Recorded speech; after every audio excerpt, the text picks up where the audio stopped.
চিকেনের অনেক ধরনের রেসিপি তো ট্রাই করেছেন, একবার এই রেসিপিটা ট্রাই করে দেখুন, খুবই অল্প সময়ে তৈরি হয়ে যায়। এত অল্প সময়ে চিকেন তৈরি হয়ে যায় যেটা আগে হয়তো এরকম কোনো রেসিপি আপনারা দেখেননি।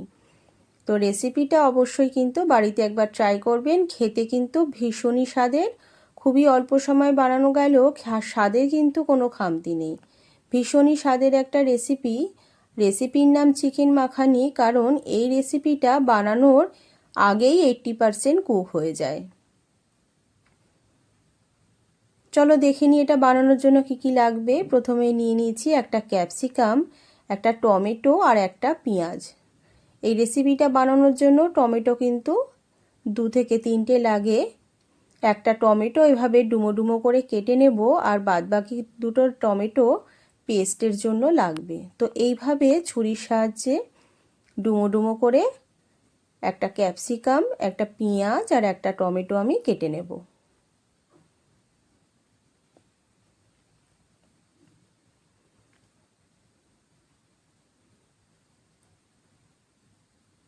এইভাবে সবকটাই কিন্তু ডুমো ডুমো করে কাটতে হবে। এটা বানানোর জন্য আমি নিয়ে নিয়েছি বোনলেস চিকেন। সেই চিকেনটা প্রথমেই কিন্তু ম্যারিনেট করে রেখে দিতে হবে। একটা বাটির মধ্যে নিয়ে নিয়েছি টক দই, তার মধ্যে একটু মশলা অ্যাড করব, একটু হলুদ গুঁড়ো, কাশ্মীরি রেড চিলি পাউডার, গোলমরিচ গুঁড়ো, পরিমাণ মতো নুন, ধনে গুঁড়ো, আর দিয়ে দেব আদা, রসুন আর একটা কাঁচা লঙ্কার পেস্ট। এটা কিন্তু মিক্সিতে জল দিয়ে পেস্ট করব না, হামালদিস্তায় এভাবে পেস্ট করে নেব। এরপর দেব 1 চামচ মতো বেসন আর 2 চামচ মতো সর্ষের তেল। বোনলেস চিকেনগুলো এর মধ্যে অ্যাড করে খুব ভালো মতো এটাকে কিন্তু মাখিয়ে রাখতে হবে। বোনলেস চিকেনের পরিবর্তে বোন দেওয়া চিকেনেও কিন্তু এই রান্নাটাতে কিন্তু ভীষণ ভালো লাগবে। আমার কাছে আজকে বোনলেস চিকেন ছিল, তাই আমি বোনলেস দিয়ে বানিয়েছি। এরপর যে ডুমো ডুমো করে সবজিগুলো কেটেছিলাম সেগুলো সব এটার মধ্যে অ্যাড করব এবং সব কিছু একসাথে খুব ভালো মতো মাখিয়ে রাখবো। শেষে অ্যাড করব 1 চামচ মতো ঘি। এই ঘি অ্যাড করার জন্য রান্নাটাতে কিন্তু দারুণ একটা সেন্ট বেরোবে এবং স্বাদটাও প্রায় দ্বিগুণ হয়ে যাবে। এরপর সব কিছু একসাথে মাখিয়ে মিনিমাম 4 থেকে 5 ঘন্টা কিন্তু ফ্রিজের মধ্যে রেখে দিতে হবে। যদি ওভারনাইট রাখতে পারেন তাহলে কিন্তু সব থেকে ভালো হয়, তাহলে চিকেনগুলো ভীষণভাবে কিন্তু অনেকটাই নরম হয়ে যায় এই ম্যারিনেশনের সময়। আর রান্না করার অন্তত আধ ঘন্টা আগে ফ্রিজ থেকে এই ম্যারিনেট করা চিকেন কিন্তু বের করে রাখতে হবে। তো আমি কিন্তু ওভারনাইট রেখেছিলাম, যার জন্য রান্না করতে আমার কিন্তু একদমই খুবই কম সময় লেগেছে। এরপর কড়াইতে নিয়ে নেব একটু সর্ষের তেল, তাতে দিয়ে দেব 1/2 চামচ মতো গোটা জিরে, শুকনো লঙ্কা, কাঁচা লঙ্কা আর গোটা গরম মশলা। এবার টমেটোর যে পেস্টটা বানিয়েছিলাম সেটা এটার মধ্যে ডিরেক্ট অ্যাড করতে হবে।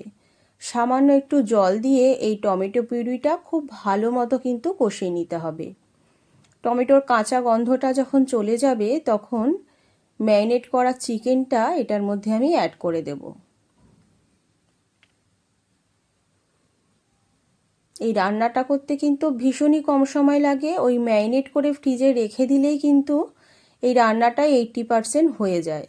তো আগে থেকে চিকেন ম্যারিনেট করে রেখে দিয়ে একটুখানি সময় নিয়ে এই তেলের মধ্যে দিলেই কিন্তু রান্নাটা পুরোপুরি রেডি। চিকেনটা দিয়ে খুব ভালো মতো মোটামুটি 2 মিনিট ঢেকে লো হিটে রেখে দিলে কিন্তু রান্নাটা রেডি হয়ে যায়। আর কিন্তু কোনো কিছুই অ্যাড করতে হবে না। তবে চিকেন কষানোর সময় যদি সামান্য একটু জল অ্যাড করতে হয় তাতে কিন্তু কোনো অসুবিধে নেই। তো আমার কিন্তু কোনো কিছুই অ্যাড করতে হয়নি, তার আগেই চিকেন খুব ভালো মতো কষে গেছে এবং মশলা কিন্তু থেকে তেল ছাড়তে শুরু করে দিয়েছে। রান্নাটা একদম কমপ্লিট হয়ে গেছে। এরপর দিয়ে দেব রোস্টেড কাসৌরি মেথি। মানে কাসৌরি মেথিটাকে আগে থেকে কড়াইয়ের মধ্যে একটুখানি নেড়ে নিয়ে হাতের সাহায্যে গুঁড়ো করে দিলে বেশি টেস্টি হয় খেতে। আর দিয়ে দেব খুবই অল্প পরিমাণ শাহি গরম মশলা। রান্নাটা ভীষণই টেস্টি একটি খাবার, আপনারা অবশ্যই বাড়িতে একবার ট্রাই করে দেখবেন।